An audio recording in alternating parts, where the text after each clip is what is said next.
Akhanda Brahmacharya, or God mode, is the single most difficult practice to accomplish in this world, and it is the most rewarding practice at the same time.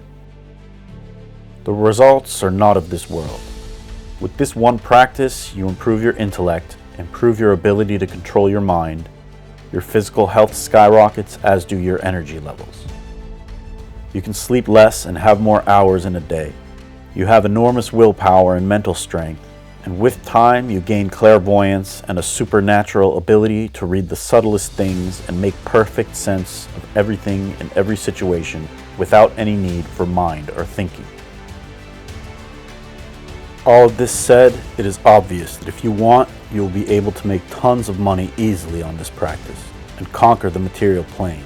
Yet, at the same time, you somehow are less attached to the material plane and care less for it as time progresses. Normal people who are not advanced in the spiritual realm suffer from attachments to the body and its drives for pleasure and aversion to pain. We have two main drives programmed in us. One, the desire to survive, and two, the desire to replicate. These are seemingly biologically programmed in us to ensure the survival of the world as we know it.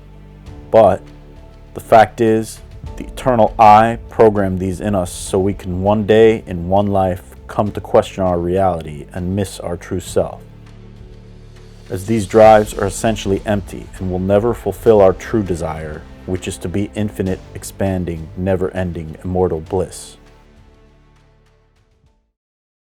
Picture like we are all hanging in a well by a rope that is slowly ripping from the time we are born. At the bottom of the well is the abyss. The rope will break in 90 years for some and in 2 days for some, but the one thing that is certain is that it will eventually rip. At the top of the well is also a comb of honey that is dripping. The honey is sweet and delicious. Most people hanging spend all their time sticking their tongue out and attempting to eat some of that sweet honey that drips, as it distracts them from the fact that the rope is slowly ripping. This analogy points at the dark reality that most of us live in. The rope represents life, and the abyss is our impending death. The honey represents the sense pleasures. The point of the spiritual path is to climb the hell out of this well. We have a gross body and a subtle body. Our gross body dies at death, but our subtle body carries our tendencies into future lives and dimensions as we travel on our spiritual journey. Truth is, everyone is on the spiritual journey. Even those that never practice in their current life are on the spiritual journey and will eventually come to develop spiritual tendencies. On this spiritual journey, there is a karmic registry that carries information about your actions from all your past lives. Everyone is subject to the laws of karma, but enlightened beings who have climbed out of the well are no longer subject to the laws of karma.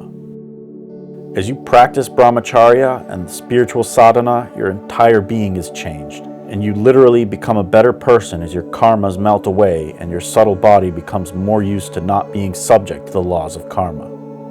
Enlightenment and realization is instant, but the road to liberation can take many lifetimes. Doing God mode superspeeds this process to an average of 12 years for all unbroken brahmacharis. And along this path, you will experience so many benefits, and you will become a different person as you are breaking the chains that bind you to destiny and karma. These results are profound and achievable by anyone. In 1901, Swami Vivekananda was sick and staying at the Ramakrishna Society headquarters in Bangladesh when he heard one of his disciples comment that the Encyclopedia Britannica Volume 12 that he was glancing at was impossible to read in an entire lifetime. The Swamiji immediately replied, "What do you mean? Ask me any question from the first 10 volumes I've already read." The disciple then went on to ask him questions from randomly selected pages of the different books in the volumes, and Swami Vivekananda went on not only to answer the questions, but to recite the very text in the books down to the punctuation. This disciple was astounded and said, "This is not within human ability." And the Swamiji said, "This is human ability. The power will come to anyone who practices Akhanda Brahmacharya for 12 years. Anyone who practices Akhanda Brahmacharya will gain superhuman abilities. 12 years and you will become God, or we can say you will realize God. You know that guy Jesus? You want to be like him? Then doing this for 12 years will get you there. But there's one thing that will prevent you from success on this journey. That one thing is cockiness. Swami Shivananda states this clearly in his book Practice of Brahmacharya. He states, "You must not be puffed up with pride for your little achievement in celibacy. If you are put to the test, you will hopelessly fail. You must be ever conscious of your shortcomings, and you must constantly strive to get rid of them. Highest effort is necessary. Then only will you have sanguine success in this direction." It's interesting that when we think of spiritual practice and Brahmacharya, we usually don't think of cockiness as a side effect. But you better understand that you are not immune. And in fact, if you suffer from this immunity complex, then cockiness has already taken its root and your ego is winning the battle. The best time to become enlightened is right now. In doing all of this spiritual practice, we are essentially announcing to our ego that we are putting an assassin hit on it. But the paradox is that unless we have done all the spiritual work in past lives, we will not just spontaneously liberate. And so the work and spiritual practice must be done here and now.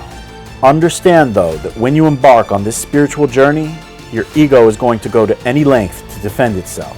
It will not put its cards on the table either, so you must always have your guard up. Earlier, in my Brahmacharya days, I never thought I would become cocky. On my first God mode level streak, I did 93 days. The first 2 weeks were horrible, as I was constantly being attacked by sexual thoughts. Somewhere between 3 to 4 weeks in the journey, the thoughts had significantly declined.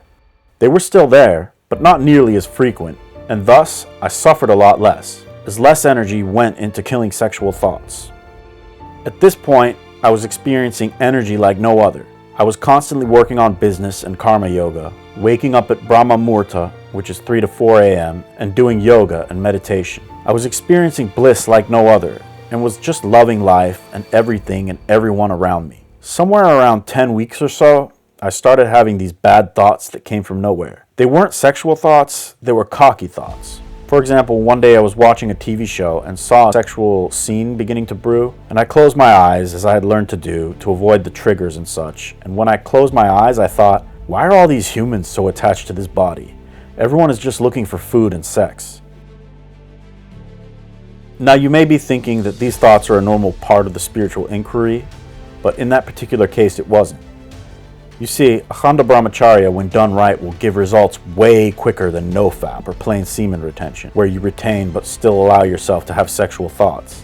Because of this, I was at a point myself where I was not caring about food, sex, and the body. And actually I was looking down on everyone else for having these attachments. These cocky thoughts and this cocky viewpoint started happening more regularly. And I actually thought I was helping myself to sublimate the sexual energy, but by day 93 my streak had met its doom.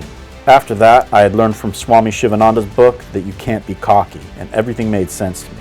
We are all just different screens that the same divine consciousness is playing on. For any of us to look down on anyone else for having the drives of the body is completely counter to everything we aim to achieve in the spiritual realm.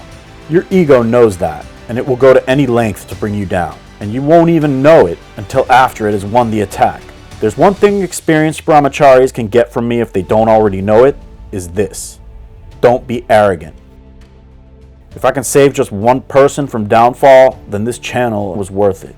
Spiritual ego is the worst kind of ego, and it will take you down quickly and silently, and you won't even know it hit you until it's too late. So always be on guard against your own arrogance.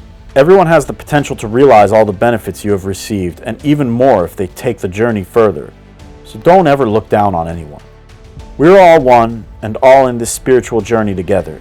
Some just don't realize it yet. And some of those who today are attached to their body and its desires may tomorrow end up being your teacher.